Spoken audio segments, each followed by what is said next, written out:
Greetings everyone. My name is Sanjiv and welcome to User Delight with Microsoft Technology.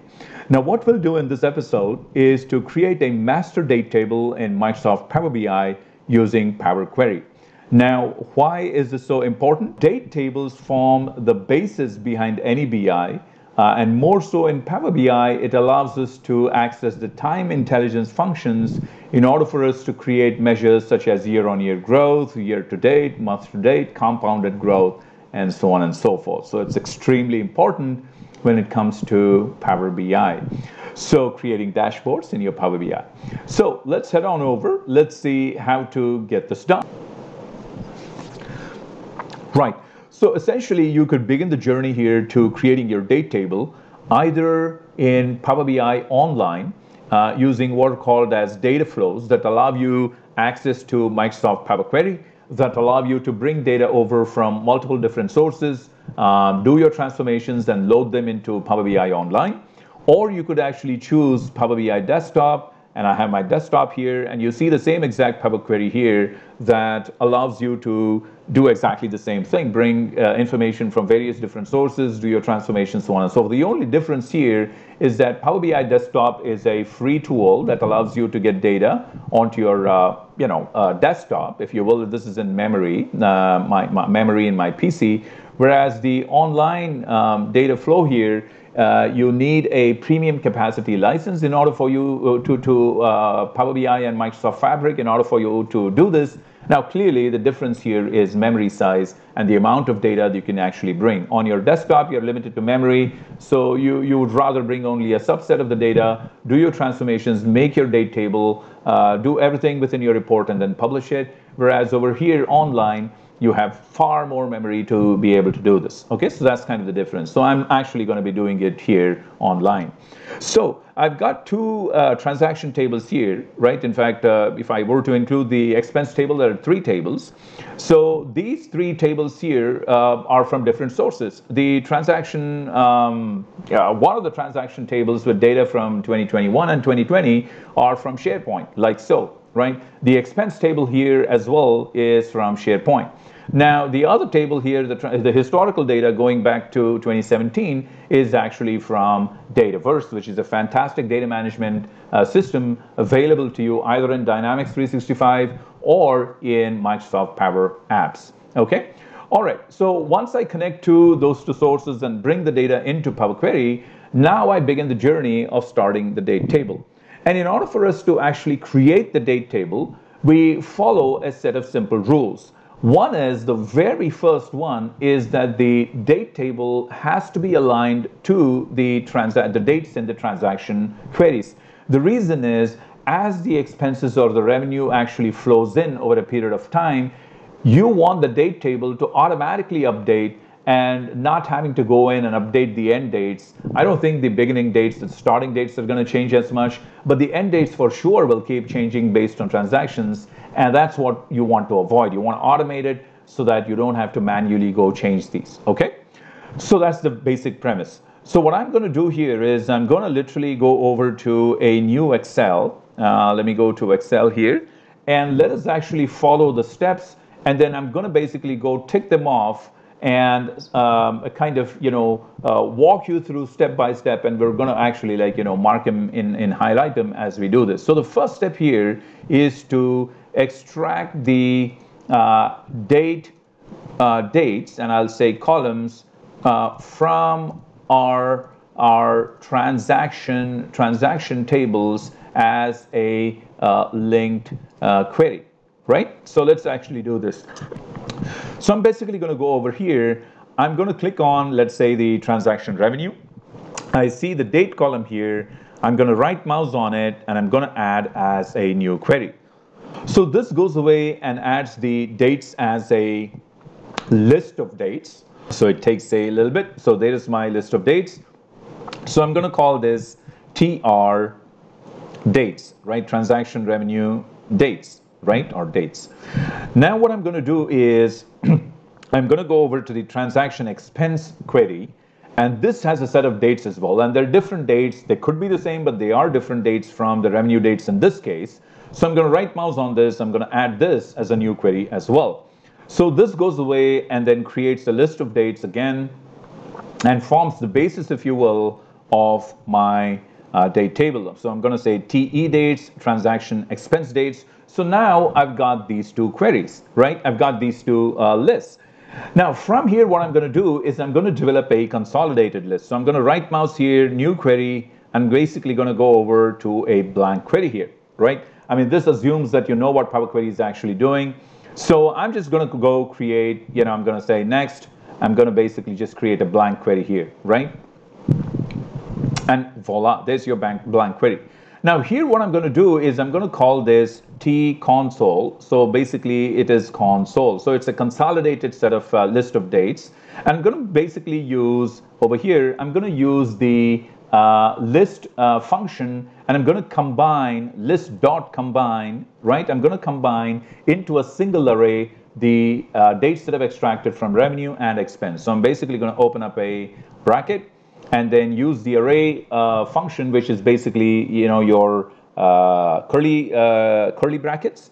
I'm going to pass the TR dates here and then my TE dates, right? So I'll pass the list from my revenue dates, and I'm going to pass the list from my dates, which is from the expense list, right? I'm going to hit enter, and then this goes away and then gives me a list, a consolidated list of dates from both those two lists, right? So it's actually doing its thing. It takes a little bit, and there you go. So there's the list of consolidated dates, right? Now, from here, what I'm going to do is I'm going to make use of the advanced editor and the M language instead of actually creating separate line items, okay, or separate queries to extract out the start date and end date and so on and so forth. So what I've done here is I've gone in, I've extracted the dates from the transaction tables as a linked query. I've done that. And then I have combined or consolidated would be a right word, consolidated the the dates from the revenue and expense lists, right? Expense lists, right? So what I've done in the first instance is extracted the dates as a linked query or a list/list. So we have done that, and then now we have consolidated the dates from the revenue and expense list. Okay, so we've got these two. Now the third step here is to extract the start date and the end date from the consolidated list. Okay, from the consolidated list. So let's actually go ahead and do the third step now. Now for this, what I'm going to do is I'm going to actually go over to the advanced editor, which gives me access to the M language. And then it has got, and I'm not going to get into this, I assume you actually played around with M language. So here what I'm going to do is I'm going to say basically, look, I mean, it's got the source, which is a combination of TR and TE dates. And here I'm going to actually add a variable called start date, and I'm going to basically say, give me the earliest date, list.min, from our source, right, which is SOURCE, right, from our source. Give me the start date, right? Then I'm going to say, give me the end date, right? Give me the end date, and that would be the max value, list.max in our source list, right? In our source, it's giving me IntelliSense here. I'm just going to click on it. So this actually would give me the start dates and the end dates, right? So that's how I would actually extract out the start date and end date. So that is that. Then what I'm going to do is I'm going to extract the number corresponding to the start date and the number corresponding to the end date, so that I can actually fill the numbers between these two numbers for the start date and the end date, so as to get a contiguous set of numbers from A to Z, okay? So from 1 to 10, whatever, right? So I'm going to basically extract. I think I need AI here. Extract the number from the start date and the end date, okay?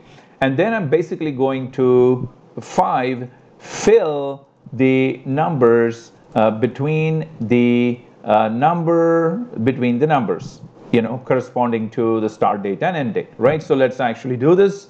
haven't done it, so I'm going to actually mark it in. So let's get back here. So I'm going to basically, well, I've got the start date and end date, and then I'm basically going to say master date table. In fact, I'll actually get a list here. So I'll call this master date table, and I'll set this equal to, this is again, it's an array of numbers. So I'm going to say number dot from, and what do I want to start? From the start date. There you go, there's my start date.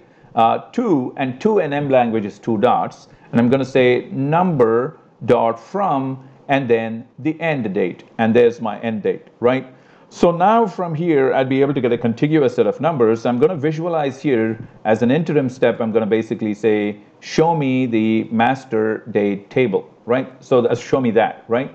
So what we've done here, we've got the consolidated list here in source between the TR date and TE dates. Then I've extracted the start date, the minimum value from the consolidated list, and the maximum value. And we have extracted the number from the start date and the end date and filled the numbers between the two, and we are visualizing the master date table. So I'm going to click on this and say OK, and this should actually go away and give me an entire table, if you will, of numbers, right? Or a list of numbers starting from the start date here, the number corresponding to the start date, to the number corresponding to the end date. So we have a contiguous set of numbers, right? So all I need to do now, so let's actually, before I do that, let's get back to Excel. Well, I've got extracted the number and I've filled the number. So these are done as well, right? So these are done as well. So what do you do once you have the numbers? Well, basically you convert the list to a table, then convert the numbers back to dates, and rename the column and the query. That's about all we need to do, right? So let's go ahead and do that. I'm gonna not fill this, we aren't done yet. So I'm gonna basically call this, I'm gonna make this into a table from a list. I'm gonna say, hey, okay, fine, go ahead. And once this becomes a table here, I am going to go make this into a date, right? Into a date, not date time, time zone. I'm going to click on date here. So that turns it into a date from the start date all the way to the end date without any holidays whatsoever, right? It's fundamentally contiguous set of dates. And I'm going to call this column 1 as a date column. And then I'm going to basically call this query here, I'm going to rename this query as master date. And that's about it, right? And then from here I could go do many things. I could right mouse on this, I could duplicate this column, right? And then I could extract the year from here. I could basically go up, rename this as year, and then right mouse on this, transform this. Let me see if I can find transform column to year, and then I'm going to say year. So I've got my year column here, right? And so on and so forth, right? And so on and so forth. You know the rest. This is fairly straightforward. Duplicate again if you want, right? I'm going to duplicate this again here, and then I'm going to actually extract out, let us say, the month from here. I'm going to right mouse on this transform column. I'm going to say, give me the name of the month. So this goes away and gives me the name of the month, so on and so forth, right? Rename this as month. Rename this as month. And then if you want to, you can add a custom column here where you have the month year. People in finance especially look at Jan 2017, so on and so forth. So what I'm going to do is I'm going to basically go add a column here, custom column. I'm going to call this month, year, and basically go in and say text dot start, and then give me the month here and 3, such as Jan, if you will. Concatenate this, a bit elegant, and then say text dot from, and then because the year here is the number, and in order for this to work, both needs to be text. So I'm going to extract the text from the number. I'm going to click on OK, and this basically gives me a column of month year in a Second, there you go, month year. So this is basically a text column. So now I have a full-blown text table. You could do the quarters like so on and so forth, right? So once you actually have this, I mean, when I have the month year, what I want to be able to do is to actually start from Jan and end with December. If I were to use this on an axis, it starts with April. So let's actually like create another bridge table. I'm going to basically say add this as a new query. And then this goes away and adds this table here. And I'm going to call this master date bridge, right? BRIDGE, master date bridge, right? And then over here, what I'm going to do is I'm going to go ahead and remove duplicates so that I have, the axis is clean. And then it starts from January 2017 and goes all the way to December 2021, if I'm not mistaken. And then once this is done, I'm going to make this into a table like so. Click OK.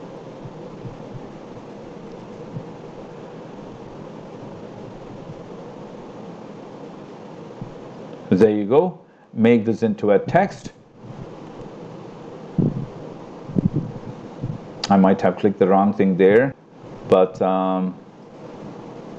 let's see what it does. Okay, and I'm going to make this a text, and I'm going to double click here and call this month year, right? So I do that, month year here, and then I can go ahead and add an index column here, right?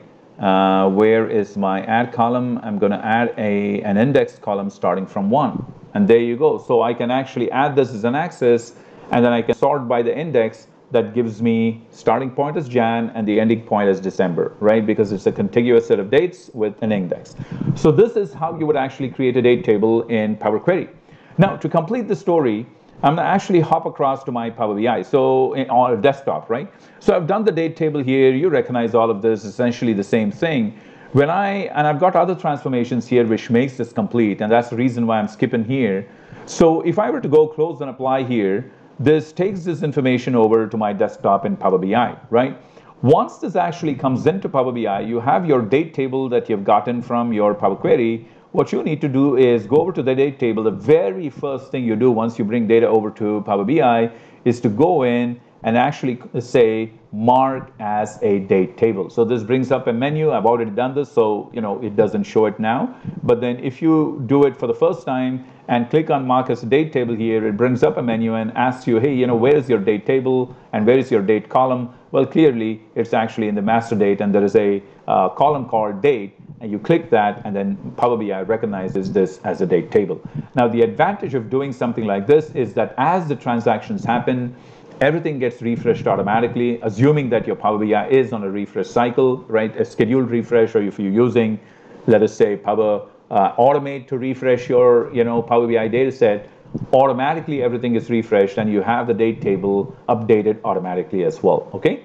And lo and behold, it actually gives you, like as an example over here, I've got my measures, and in my measures, I've got the revenue, I've got the 4-year revenue, so on and so forth. Last year's revenue for the same period, year on year growth, so on and so forth. So all of this actually relies on the fact that you have a date table. As an example, if I were to go over to my compounded revenue, right over, let's say 4 years, I believe here, you are able to calculate a measure, in this case, the aggregation of the revenue column in your transaction table. The reason why you're able to do this and look at revenue from 4 years ago is because you can access parallel period, which is a time intelligence function, and it asks you for where is your date column, and we can say, hey, look, in the master date, because we have marked this as the date table, we can access the date column and then say, hey, look, give me the revenue from 4 years ago, right? So that gives you the access to the time intelligence functions. Then you can build out your BI to the fullest extent, okay? I trust this you find this useful. Kindly do subscribe, and if you have any needs, if you will, for consulting or on anything Power Platform related, kindly do write me a note. My email address and the phone number are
on YouTube. Okay? Thank you very much, folks. Cheers.